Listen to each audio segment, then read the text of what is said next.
कि अंबर की खिड़की खुलने से पहले दादी जग जाती है। सूरज के तब तक तीर चले तब तक चाकी बढ़ जाती है। कि अंबर की खिड़की खुलने से पहले दादी जग जाती है। सूरज के जब तक तीर चले तब तक चाकी चल जाती है। टिक टिक पर है टिकी नहीं वो ठीक वक्त उठ जाती है। मुर्गे की आवाज़ लगे तब तक हर माँ जग जाती है।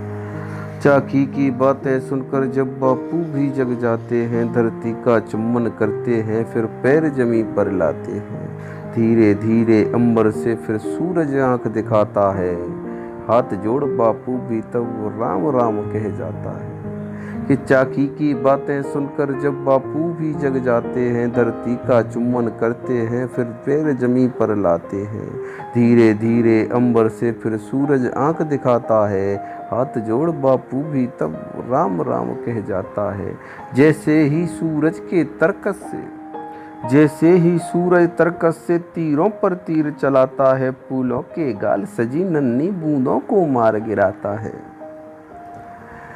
तब गाय भैंस नन्हे बछड़े सब बाहर बांधे जाते हैं। कि तब गाय भैंस नन्हे बछड़े सब बाहर बांधे जाते हैं। फिर जीवन के काम सभी यूं वक्त पे साधे जाते हैं। सुबह सुबह दरवाजे पर तभी दूधिया आता है। कि सुबह सुबह दरवाजे पर फिर तभी दूधिया आता है। बच्चों का लेता नाम फिर आवाज़ लगाता है। माँ राम राम कहती जाती चूल्हे में आग जलाती है। और तन के समय में ही माँ दूध धो के लाती है। बच्चों के जगने से पहले ही चारा कूटा जाता है। बच्चों के जगने से पहले ही चारा कूटा जाता है। चारे की चरमर धुन में फिर मन संगीत को लूटा जाता है। और तभी पड़ोसी काका भी ले चिलम वहीं आ जाते हैं। धुएं के बादल उठते हैं और हंस हंस के बतियाते हैं। फिर सूरज की किरणों से फसलों की आंखें खुलती हैं। हंसती हैं मुस्काती हैं और फिर आवाज़ लगाती हैं। तब चिड़िया की चहक महक से बच्चे भी जग जाते हैं। जगते ही वो मिट्टी के फिर खेल खिलौने पाते हैं। माँ लिए टोकरी में दानाएं यूं छत पर चढ़ जाती है। छत पर दाना बोती है और फिर आवाज़ लगाती है। इतने में चिड़िया की सेना सब छत पर आ जाती है। उछल उछल कर फुदक फुदक कर जी भर दाना खाती है। तब बापू की आहट सुन माँ नीचे आ जाती है। फिर बापू को साफी दे और काम लग जाती है। बापू तब धीरे धीरे खेतों से मिलने जाता है। और लहराती फसल देख मन ही मन मुस्काता है।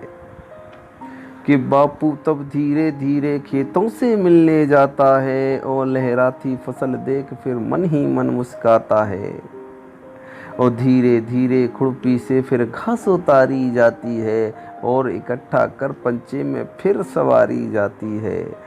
बापू सिर पर रखे पोटरी घर को वापस आता है। तब हरी घास को देकर बछड़ा मन ही मन मुस्काता है। फिर बापू की खोल पटरिया घास बटाई जाती है। और गाय भी सींग हिलाकर फिर आभार जताती है। बापू कुएं से ठंडा जल पीता और नहाता है। फिर कुएं के एक घाट से सूरज को अर्घ चढ़ाता है। फिर आंगन में बापू को यूं रोटी परसी जाती है। कि फिर आंगन में बापू को यूं रोटी परसी जाती है। और मियाँ की खट्टी मीठी चटनी लाई जाती है। तभी छाछ की छाती पर यूं जीरा डाला जाता है। और मटकी में से थोड़ा सा गुड़ निकाला जाता है। कि तभी छाछ की छाती पर फिर जीरा डाला जाता है। और मटकी में से थोड़ा सा गुड़ निकाला जाता है। फिर बापू के द्वारा उससे भोग लगाया जाता है। नन्हे मुन्ने टुकड़ों से चिड़ियों को डाला जाता है। भोजन कर उठते हैं बापू थाली सरकाई जाती है। फिर बूढ़े पीपल के नीचे सरकार बनाई जाती है। इन सरकारों की धुना बुनी में दो पैरी कट जाती है। बस इसी तरह मेरे गांव की रीत निभाई जाती है। बस इसी तरह मेरे गांव की रीत निभाई जाती है।